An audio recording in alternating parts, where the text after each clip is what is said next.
All right, there is some glass wall that is preventing the Epstein story from being discussed properly. Everyone's interested in it. The questions are basic, and there's a guaranteed story to write. Simply ask the most basic questions of the officials involved and print whatever comes back. Whatever it is, there's no possibility of an uninteresting answer to the central questions. And yet, the central questions are not asked. And what are those central questions? The first one is very simple. You have to ask every government that might be involved, was Jeffrey Epstein known to be attached to any intelligence agency anywhere in the world? Then you have to ask, were his vile activities known to the intelligence agencies, and was there any kind of tacit approval or understanding, or is there a categorical denial that such techniques may never be used? Now, we have not recorded the no comments, or we don't discuss sources and methods. That's typical in these stories, where you should be able to say, can I at least get a statement that we would never condone activities to be used for intelligence gathering purposes? All right. The next question. Jeffrey Epstein was supposed to be a hedge fund manager of some kind, and he had extensive offices at a place called Villard House, the former Helmsley Palace. This trophy building is a place that I myself dropped off materials for Jeffrey Epstein to review in connection to a hedge fund matter. What I want to know is, where are the trading records from Villard House? It would be almost impossible to go back in time and fake trading records for a billion-dollar-plus hedge fund. And yet nobody seems to have ever recorded a trade with Jeffrey Epstein. We don't know where he did prime brokerage. There are no financial records that explain his fortune. Are those publicly available, or should those be publicly available? I don't even care about that. Where are the records? If there are no records, I mean, presumably this person paid taxes. Presumably this person had to make SEC filings. I don't know. But the key issue is, I don't think there was a hedge fund. When I met Jeffrey Epstein, which might have been something like 2002, before he was charged with sex crime violations in Florida, I did not believe that Jeffrey Epstein was a hedge fund manager. And I, in fact, called my wife at the time and I said, this man appears to be a construct. And she said, what do you mean by a construct? And I said, it's like they've hired an actor to play a hedge fund manager. But this person didn't behave like the super rich normally behave. He didn't behave like a hedge fund manager behaved.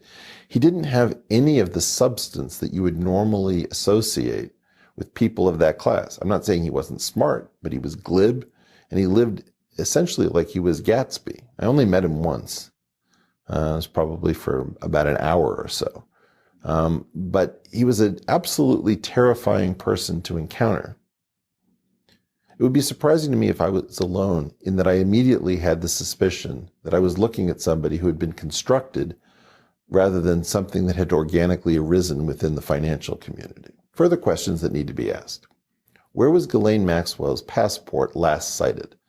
Assume that she has one or more passports, and assume that governments record when passports go through a border point. Okay. We should at least be able to ascertain, where was the last point where her passports, or at least one of her passports, were officially seen?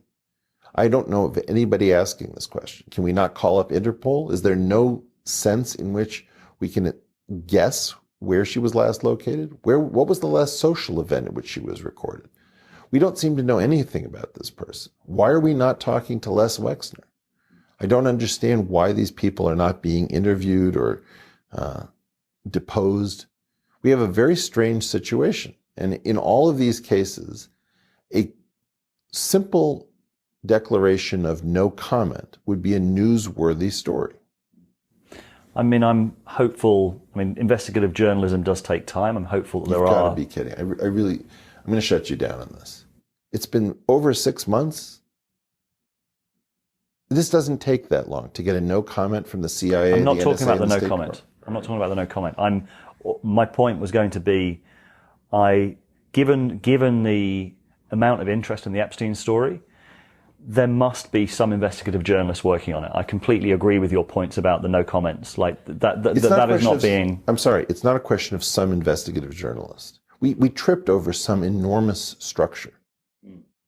We don't know what this structure was. Yeah. It doesn't make any sense. The fortune that I think I've seen referenced is something like $600 million. Who with $600 million would make these purchases? You know, multiple jet aircrafts, private islands, you know, a townhouse on 71st Street in Manhattan, a huge complex in the New Mexico desert, property in Paris. It would appear that most of this was intended for display. I mean, in other words, the behavior patterns of Jeffrey Epstein suggest an 11-figure fortune, maybe high 11-figure fortune. This person appears to be somewhere in the 9 figures. That's 2 orders of magnitude off. Now, I know that very rich is very rich to many people, but, you know, as a person of much smaller means, I can tell you that if you hang around with people who are in this stratosphere, they behave very differently depending upon which order of magnitude they're at. And Jeffrey Epstein was at the wrong order of magnitude. He was behaving like a high 11-figure type guy, maybe, with what appears to be a 9-figure fortune. Yeah, I mean, my point on this is that I don't know where the media interest is, and it doesn't add up that there wouldn't be media interest given that the huge desire for the story that you can kind of see every time you log on. Any scrap is interesting to everybody. Yeah, especially given that we already know the links to someone like Prince Andrew, the British royal family. This is potentially one of the biggest stories. Let's talk about that has ever happened. Well, let's talk about the interview with Prince Andrew. What was that? Now, I cannot believe my ears when very intelligent people watch that interview in its entirety and then say, well, he was unprepared, or it was a mistake to grant that interview.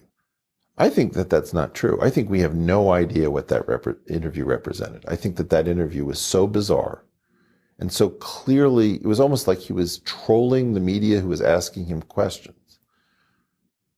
Was he forced to give an interview and he decided that he would rather go down with the ship and give the world's worst interview? Mm-hmm.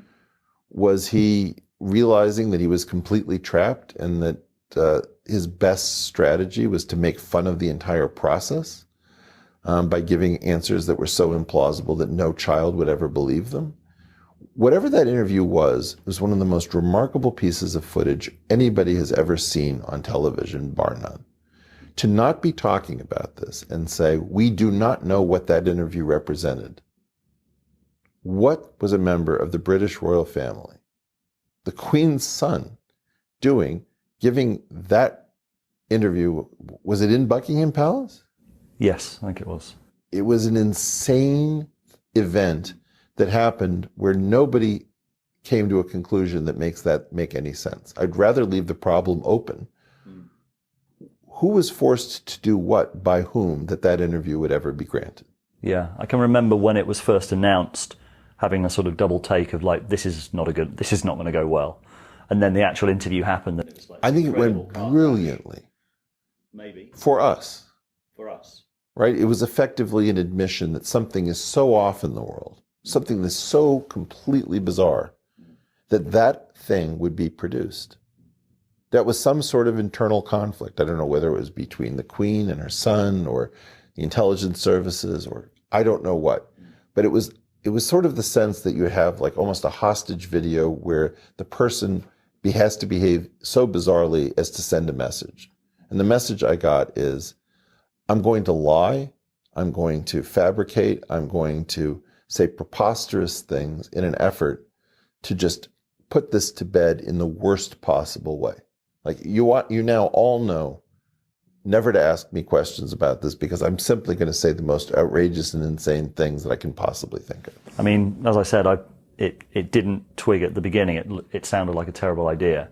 But then I guess I rationalized it by thinking he's clearly got no self-awareness. Maybe he did think that he could clear his name.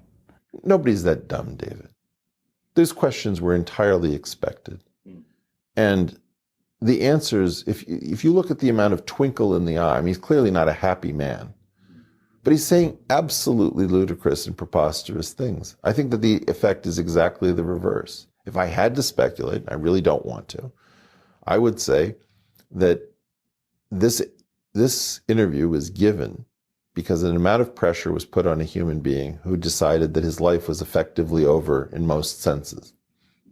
And this is the way he chose to go out, effectively making fun of the entire process. Yeah, but what's really interesting is I'm sort of aware, for example, the Royal Television Society Awards were 2 nights ago, the Journalism Awards, and the Prince Andrew interview won Scoop of the Year and Interview of the Year. So it's kind of been rationalized, and I've seen people talk about how they got the interview. The Newsnight producer was trying hard and was on Buckingham Palace, which is kind of ludicrous. The idea that it was just the dedication of the journalist keep continuing to ask for an interview that made Prince Andrew say, "Okay, you've asked me so many times." I mean, that in itself is kind of a ludicrous narrative, but it is a narrative that the mainstream, I've seen the mainstream media kind of integrate that whole thing into, wow, this is an amazing scoop. You were dedicated and you got the story, which is kind of ludicrous. The idea that, so you see what I'm saying? I really don't. I mean, I'm so. What I'm saying is that it's already been rationalized within the mainstream media. The reason that interview happened was because they were so dedicated and they pursued Prince Andrew and they asked Buckingham Palace, and eventually they conceded and they gave the interview, which is kind of ludicrous. I'm saying it's ludicrous. Well, it is ludicrous, but I guess, I mean, my expectation is that even if the UK is no longer the world power it once was, I presume you still have adults with IQs over 70. How could you possibly rationalize such a thing? I mean, we used to turn to you guys for intelligence and sophistication. This seems the height of folly. If I had to say, this is much closer to a hostage video where the hostage is attempting to send a message that is clearly not the ostensible message on video. The really difficult part of the story, David, is that almost certainly we're talking about some kind of operation that was being run with knowledge of governments that may have involved pedophilia and was not shut down. And what I can't understand is what is it that is keeping some reporter from simply asking the questions that are on everybody's mind? Was this person connected to the intelligence services? Where was Ghislaine Maxwell's passport last seen? Why are we not talking to Les Wexner? Where are the trading records? What is the source of the fortune? It seems to me very clear that we have a missing fortune of Robert Maxwell and an unexplained fortune of Jeffrey Epstein. Are those the same fortune? Who's asking these questions? Did everybody go to sleep when they taught journalism in school? I just don't understand. I guess my sort of disconnect as well is this sense of, I worked in Channel 4 News, they had an investigative unit. These were the kind of bread and butter questions. They pushed really hard, for example, on the phone hacking scandal in the UK, the Murdoch Papers phone hacking scandal that also involved networks of power, it involved shady deals, it involved corruption, and they pursued that quite intensely. I'm feeling this sense of dislocation because I agree with you, there are these questions that are not being asked, and I find it difficult to understand why that is, knowing that knowing the public interest and knowing that these questions have been asked in the past. Let me tell you what happened. People started asking those questions and they stopped. And that's what idea suppression is all about. We don't have the resources to pursue that right now. Well, actually, I'm concerned that this is starting to reek of conspiracy theory. I think given the delicacies of the situation, I'm going to need a lot more evidence before I give this thing the go-ahead. These are the sorts of things that you say when you're trying to shut down a line of inquiry. And my guess is that whatever the story is, it represents some very powerful structure that we tripped over. And I tripped over that structure in 2002. And I was convinced at the time, before there was any knowledge about this Florida situation, that this was constructed. I mean, we have a very famous case of a guy named Eli Cohn, who was fitted with a backstory and became a playboy in Damascus and held orgies, if I understand correctly, where he collected information and leverage against people in the Syrian government. If you take that situation, this looks remarkably similar. We've got a guy who was apparently a math teacher at a private high school, and the next thing we know, he's avoided jail in some sort of financial scandal, and he's suddenly set up as a mystery financier with connections to absolutely everyone in the top echelons of power.